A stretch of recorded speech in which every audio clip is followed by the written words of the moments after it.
What the disinformation ecliptic false positives of 2008 and 2009 show us is that we were pretty much on the money right from the get-go. We published our book, Planet X Forecast and 2012 Survival Guide, with an estimated orbit for Planet X through 2014. Prepared by Dutch physicist Jaco van der Warp, it shows Planet X approaching the core of our system from the south. We will present two slides prepared as an update for this report by Jaco van der Warp, showing where he estimates Planet X to be as of September 2009. Please note, I will be using the term astronomical unit, or AU for short. An astronomical unit is the approximate distance from the Earth to the Sun. For example, the Earth orbits the Sun at a distance of 1 AU. Jupiter, on the other hand, orbits the Sun at a distance of 5.2 AU. Or in other words, it is 5 times further away from the Sun than the Earth. Now let's take a look at our first slide. In this slide you can see the orbital path of Planet X, which is steeply inclined to the ecliptic.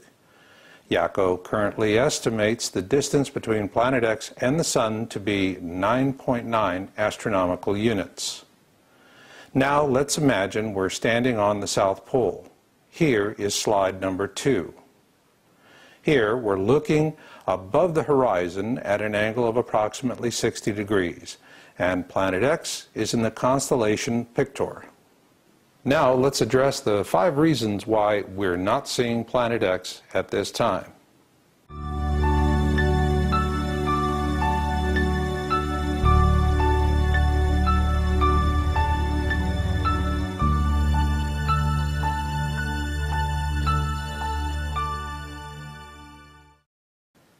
We know Planet X has been here before, and we have the ancient accounts of the Sumerians, Egyptians, Celts, and many more. They've all given us various different descriptions of the object. For example, in the ancient wisdom texts we publish called the Coldrum Bible, the ancient Egyptians called it the Destroyer, whereas the ancient Sumerians called it Nibiru. Consequently, there are a lot of different ideas as to the nature of this object. In our February 2009 report, we discussed 3 possible variants: an asteroid-like object, comet-like object, and mini-constellation. Until Planet X is officially observed, it could be anything, although we do know it is big. Otherwise, it would not be interacting with the other bodies in our system as it does. Each of these 3 variants has its own observation peculiarities, and these are exacerbated by the fact that this object is in a comet-like orbit.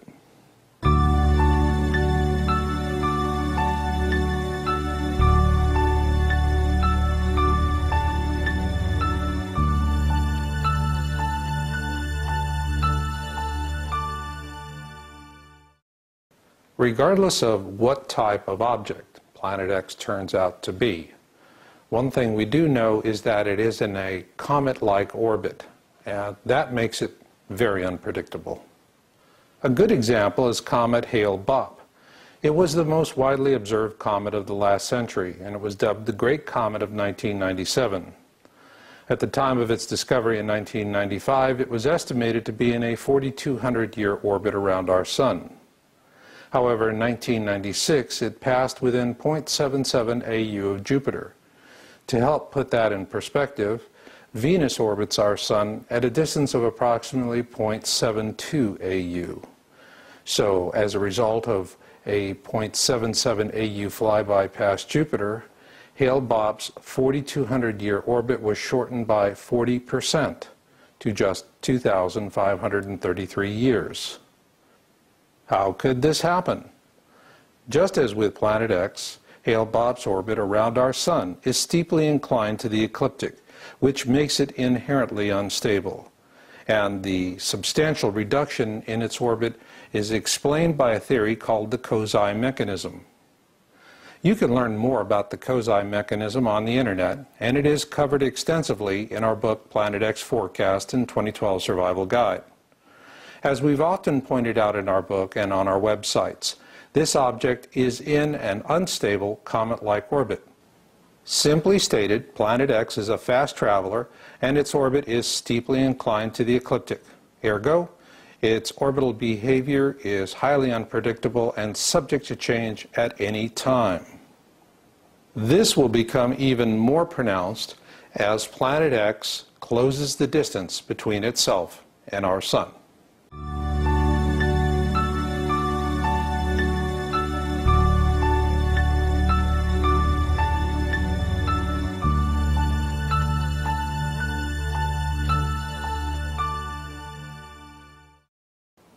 The closing distance between Planet X and the Sun is very important for us to consider.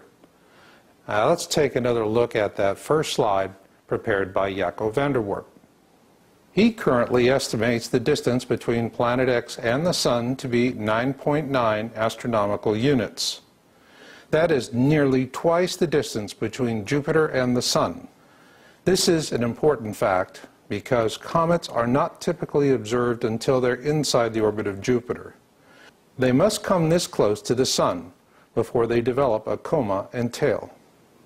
This in turn helps to also explain why Planet X is going to be difficult to observe at this time, assuming it is a comet-like object.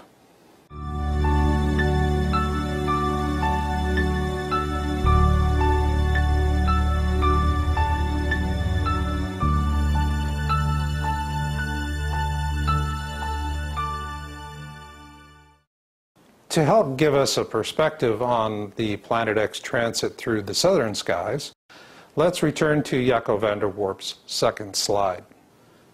When we presented the second slide, the one where we are looking from the South Pole out into space, we're doing so at an angle of approximately 60 degrees up from the horizon. When we do so, our estimate places Planet X in the constellation of Pictor. The arcing line of the orbit suggests that Planet X will follow a steady, plodding course as it moves from left to right towards the constellation Vela. However, this is not the case because of two reasons. First, the manner in which the Earth rotates on its poles as it relates to our view of the night sky. And secondly, because Planet X is in a comet-like orbit that is steeply inclined to the ecliptic. We therefore estimate that by August 2010, Planet X will enter the constellation of Carina, where it will begin to speed up a bit, as is the case with comet-like orbits.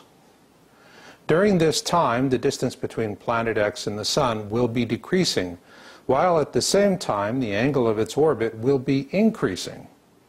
This decreasing distance and increasing angle will continue and even speed up as Planet X approaches the ecliptic.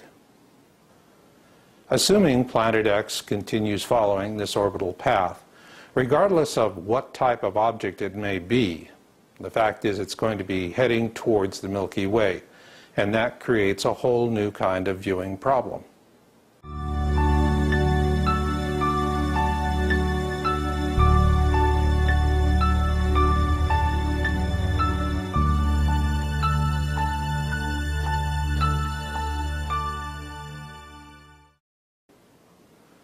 When viewing an object in the night sky, you must be able to differentiate between it and the star field behind it. To illustrate the complexity of this, let's assume that you are going to a candlelight vigil